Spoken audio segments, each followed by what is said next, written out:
I'm Jim Roberts. I'm host of Senior Living in Alexandria. Here we go with another episode of useful information for the seniors in our community. This is a monthly program put on by Senior Services of Alexandria, and the intention is to provide useful information to seniors, obviously, but family, friends, caregivers, service providers, those who care about issues and programs available to seniors.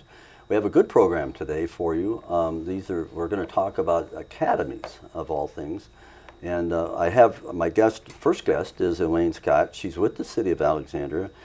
She's from the Office of Public Information and Communication. She's the Senior Community Liaison, and she has the grasp of 6 different academies that have been formed in the City of Alexandria to serve citizens. And I'm going to let her, before we start, let's get a little bit of background, Elaine, and thank you for coming in today.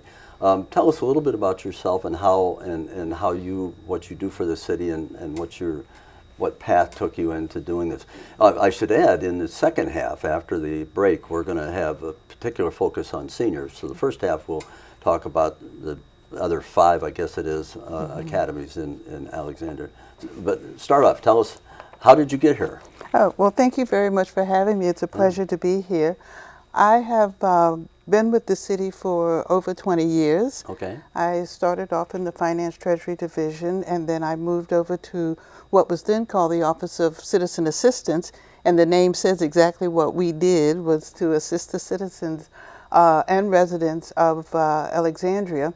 And one of the programs that was managed by that office was then called the Citizens Academy. So I became involved in that, and then the program continued to grow based on interests of the residents, but also based on interests of staff, because we found it to be an informal way for interaction between residents and the city staff, so both sides could sort of hear from each other, learn directly from the staff what they do, how they do, why they do, and then for city staff to hear what residents needed, wanted, and to find out about city operations. So your job is to sit in the middle between the citizens and the staff for the various academies, and to be sure the trains run on time and get organized, but also in terms of exchange of ideas and things are followed through. Is that the essence of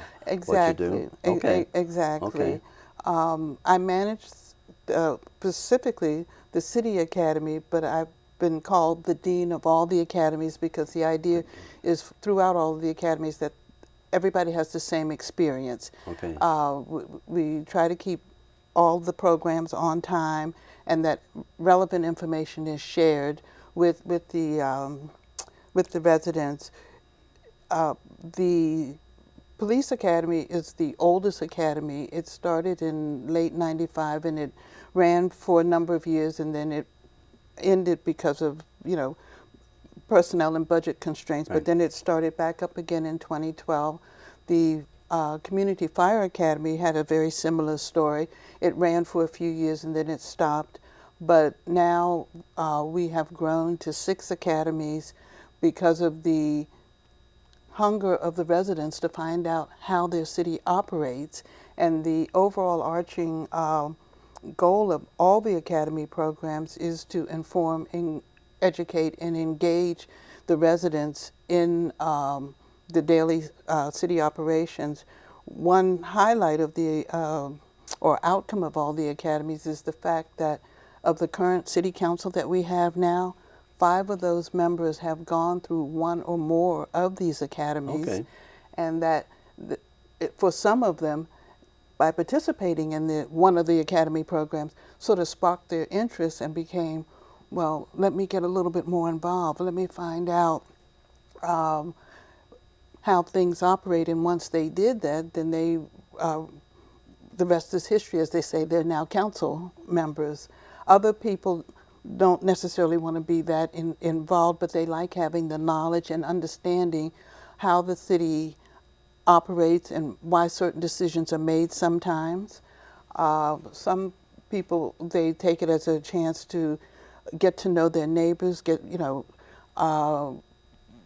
more involved in their community, become involved and apply to boards or commissions, or there are other programs in the city that need volunteers. Okay. Mentoring programs, so on and so forth. So it's a way for the departments to say, hey, we need your help. This is how you can help us. And it's a good relationship. You had mentioned police, fire, and I think city, and there I believe there's 6. So there's Yes. another. What are a couple of? The Commonwealth Attorney's Oh, okay. Office has Okay. an academy. They offer that just once a year right now. It's a one-day, very in-depth and comprehensive program about what the Office of the Commonwealth Attorney does. And then the other academy that we have is the Sheriff's Academy. Okay. And all of the other academies are sort of single focus. They speak about what their department does. They focus on what their department does. The City Academy is the only academy that covers all aspects of the city government, and of course the Senior Academy. Yeah, we'll come to that at the second half. Right, we'll come okay. to that, and MaryAnne will speak to that. But they all the goal of all of them is to inform, educate, and engage the residents. And the residents, not just residents, but also people who own businesses in the city. And also, these programs are opened up to city employees as well, and they found it beneficial because it's opened up their view of how the city operates outside of their department. So if I understand it right, an academy has been organized, so there's a number of lessons or sessions or something. Yes. It's kind of, it's not open-ended and takes forever, but if you commit to it, you'll go to a certain number of sessions, and then city staff or department heads or city council members will say, this is what I do, and what do you do, and what are your interests, and what are the issues? Is that the essence of it? Yeah, the essence of it is exactly, each academy runs for a certain period of time, from 4 weeks to 11 weeks, depending on the academy. The longer academies are police and fire because they have a lot to show and sort of talk about. With the exception of the Senior Academy and the Sheriff's Academy, all the academies are offered in the evening. Everybody offers 2 sessions per year, spring and fall. So we're gearing up now for the fall session, which will begin in September. So the application periods, of course, are now closed, but we will be advertising for the spring 2020 sessions late January. Okay. And you apply. We usually have more, and we keep the classes very small, about 25 people per class, because we want it to be an interactive experience and it's not a lecture. Right. It's an interactive. We do site tours. You'll go to visit the police department. You'll go visit the fire department. Department heads will come in. Staff will come in and talk about what they do, and then also how they work together interdepartmentally. And also we bring in some of our partner agencies. Elaine, we're going to run out of time for this section, and we do want to get to specifically what the Senior Academy does. So hang on to that. That's very useful information. I'm glad you got that for us. But let's go to a break, and then we'll come back and talk a little bit more about the Senior Academy. Okay? Absolutely. I look forward to it. All right. Thank you.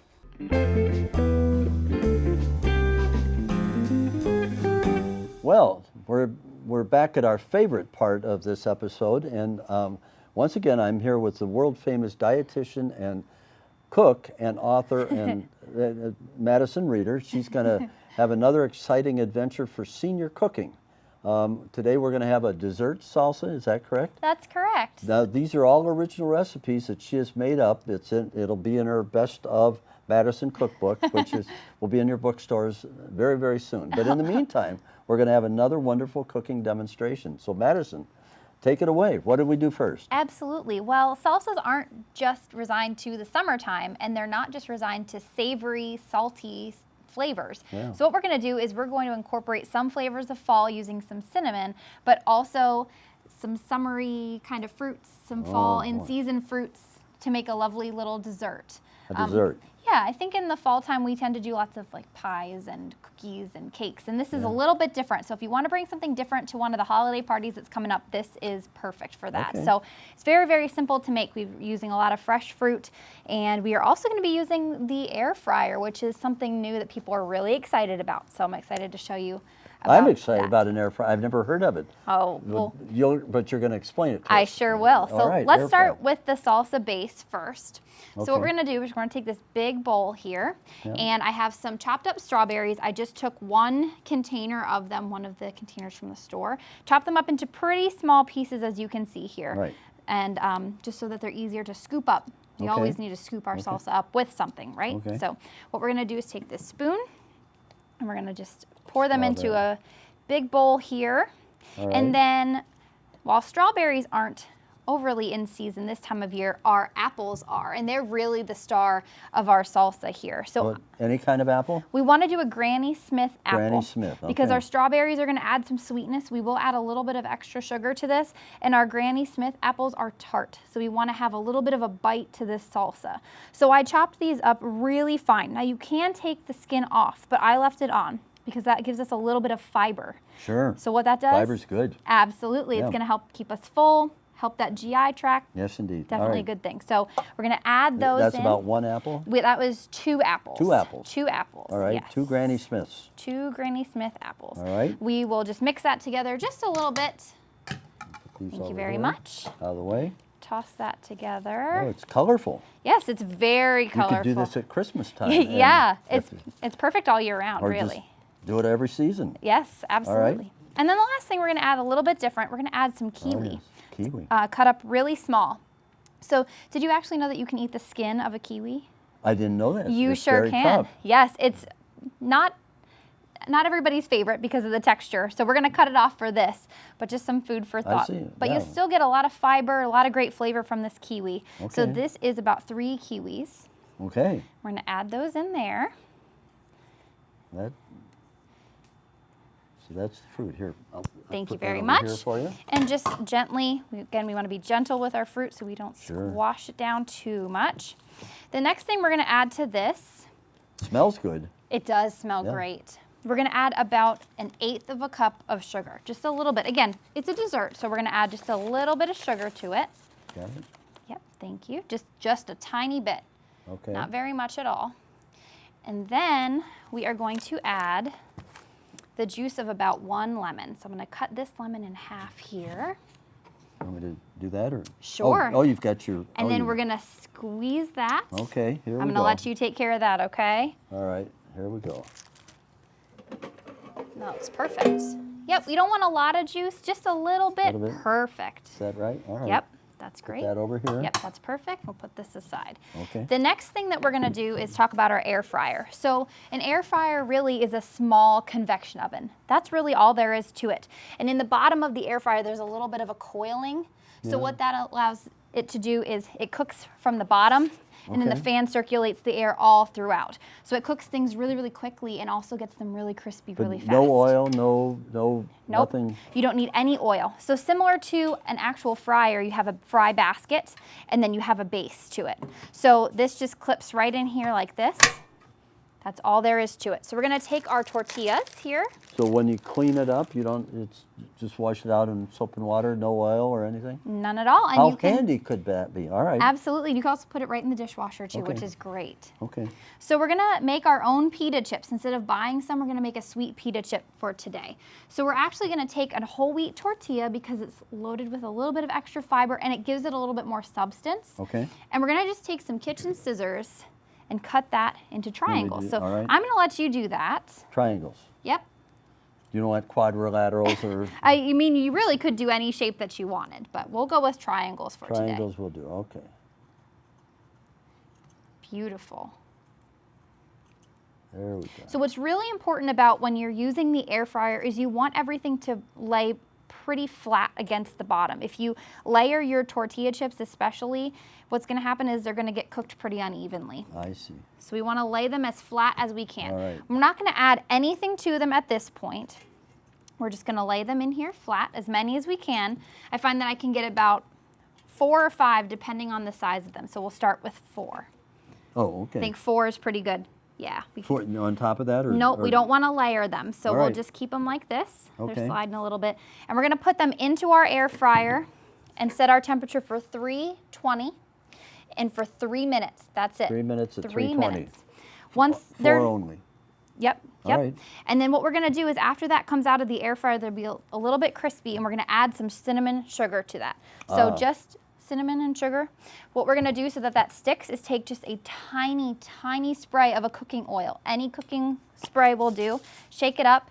Give them a little spritz. Sprinkle this this is after over they top. come out of the air fryer. Yep. And then they're Afterwards, still warm. they're still warm. right, And okay. then we're going to put them back in for 3 minutes. Oh, okay. So the reason we don't do that from the very start is because if you put that cinnamon in too early, it will burn. I see. So we don't want that to burn. We want it Still to at have that nice. 325 the second time. Yep, we want to Got have it that Okay. nice sweet flavor, not burn. Okay. Okay. And then when they come out, they will look like this over here. That was quick. And really How quick. did you do that?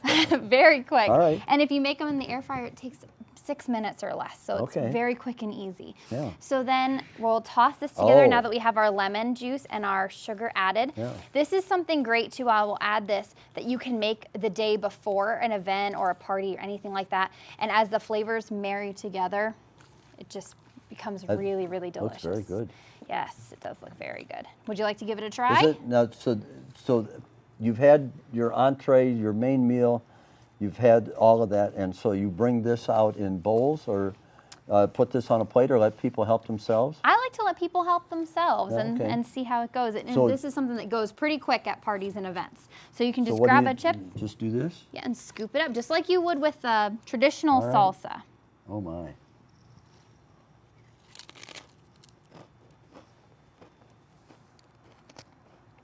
It was very refreshing.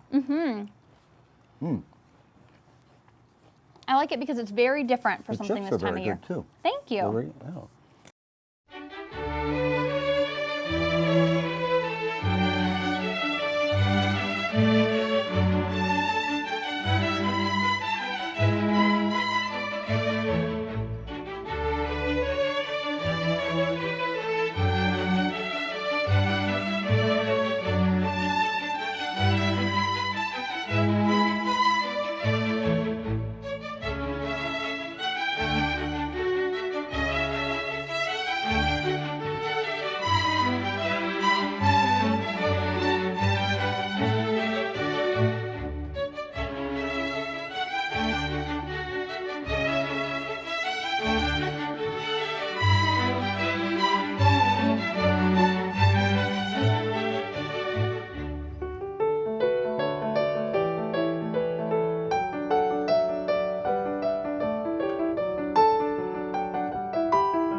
Well, we're back, and we're talking today about academies of all things. And we earlier part of this, we had Elaine Scott with the City of Alexandria. She's a senior community liaison in the Office of Public Information and Communications. And she told us a little bit about where the academies are and which ones and what they do. But we're joined by MaryAnne Beatty she's Director of Outreach. She's the producer of this program and has been behind the scenes, but we finally got her out in front of the camera. She's Director of Outreach with Senior Services of Alexandria, and the two of them will help understand what academies are for seniors and how that might be the same or different than what Elaine described in the first half. So, MaryAnne, tell us your involvement with senior academies from your perspective, and then we'll bring Elaine in and see what the city. Well, thank you for having me on this side of the camera. This It is a feels pleasure. little awkward, I have to say, but anyway. She'll manage. But we have been partnering with the city since 2015 to develop a senior academy. It's a 4-week program. Do it every Wednesday morning, 10 a.m. to 12:30. And our 8th academy is starting this Wednesday, the Wednesday after. Two a year, so this is 8 is 4 years times two times a year. Exactly, Okay. exactly. our academy is mirrored on what the Citizens Academy does, but we've pared it down a little bit just to provide information that's relevant to seniors who reside or work in the city of Alexandria. How does the city select for this academy? Is that part of the administrative support that you provide? Yes, it is. How do you do that? When you say select, you're talking about the participants? How do you organize an academy? How do you get the people to come? Well, we advertise on the city's website, the local newspapers, social media, Facebook, Twitter, and the best way is word of mouth, because the graduates, as I mentioned earlier, the graduates become very interested in the academies, and they want to continually learn more. So they say, well, what's next? And so we can say, well, have you taken the police academy? If you're of a certain age or demographic, then you qualify to take the senior academy. That's the only academy that has an age limit. For all academies, you have to be 18 or older, but for the senior academy, you have to be a senior to participate. How do you define senior? I'll let MaryAnne answer that. 60 and over. Oh, so 60 and over. You have to be 60 and over, live or work in the city of Alexandria. And through our network at Senior Services, we have a broad outreach to seniors in our community. So we use Elaine's communication tools in addition to ours, our monthly newsletters, putting it on our website, stocking information cards in our information corners around the city, reaching out through our various volunteer programs, and that's how we get our participants. Do all academies have a limit in terms of numbers of participants? Is it limited? Or is that true of all of them? Yes. What's the limit for the senior academy? So we'll take up to 30 in each applicants. class Yes. twice a year. Okay. What's the curriculum, or what's the schedule, or what do you do? Oh, awesome. We meet 4 Wednesdays during the month of September in the fall. Okay. And we meet from, like I said, 10 to 12:30. And every session has a theme. So the first session we go to City Hall and we meet, usually the mayor will give an introduction. We'll get an overview by the city manager, Mark Jinks. We'll hear from the city clerk, Gloria Sitton, and then the commission, she talks about commissions and boards. We'll hear from the head of the Commission on Aging. We hear about the budget, and then we'll do a voter registration overview.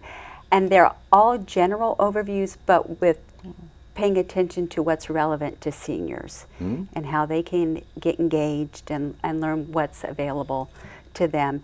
And then the next week we hear from the first responders, the police, fire, and sheriffs, and workforce development, and the Division on Aging. And then we'll do something fun, recreation, leisure, learning how the library works. And then we'll do hear from other nonprofits that cater to seniors, as well as planning, zoning, transportation. So you kind of give an overview of what the city has done. Sounds like some of those elements would also be in the others that you mentioned, but with some specialization in there. Have you ever asked, what's the effect of having these? Do these people, does it change their lives? Do they participate more? Do they become politically active? Were they already active? Are there neighborhood or community advocates? Some of them were already active, and they state so on their applications. I'm involved in my HOA association, I volunteer with, but they want to learn more. The overall goal is to teach everyone more about local government operations, but also people want to know more about how we operate and what they can do to make the city of Alexandria a more interesting, dynamic, safe and engaging community to live in. They become aware of how we operate, why sometimes budget cuts are made, or why certain programs, they're able to help sustain certain programs in certain cases by volunteering and becoming involved in, and they learn about this through the academy, and a lot of them, they just want the knowledge for themselves. they want to continue to enjoy living here. Some people have said that that they are thinking about putting down roots here, and or maybe when they lived somewhere else, they were very heavily involved in their community, and they want to have that same opportunity here. Yeah, and I know if I could just add to that, I know with the Senior Academy, a lot of our participants are newly retired, so they really haven't had a chance to learn what their community has to offer, and how they can get engaged, and how they can continue to live a fruitful life, giving back, and how they can ways they can volunteer and become engaged. Do you have some examples of people that have become active, or some of the things that they've contributed? Yeah, well, we do. A lot of the people have gone on to become senior ambassadors, and that's a volunteer program that we have where volunteers represent their respective communities in getting the word out about all the programs and services available. We've had people volunteer to be a groceries to go volunteer, or a Meals on Wheels deliverer, or a friendly visitor. And they may not have known that absent the academy. Yeah, or to become a member of a board or a commission. Okay, that sounds valuable. Yeah, and we also try to reach out to all areas of the community, especially the immigrant community. And in our last 2 classes, we've been very fortunate to have members of the Amharic community, and when they learn, then they can spread the word to the people who maybe English isn't their first language. Well, unfortunately, we've got a rich topic and limited time, so we're going to have to close for now, but there will be announcements on the screen. How people get in touch is the best way, a phone number or an email address, and can get in touch with either one of you. And if you're a younger person watching this, you need to find one of these. If you're a senior, you need to find the Senior Academy. But that sounds like a extremely valuable civic contribution for both the city benefits and the people that participate. So thank you for sharing that information with us. And welcome. Well, thank you for having me. I need to sign up myself. Well, you should. I can always learn more. Thank you very much. Thank you. Appreciate it. Thank you for having me. Yeah. Thank you.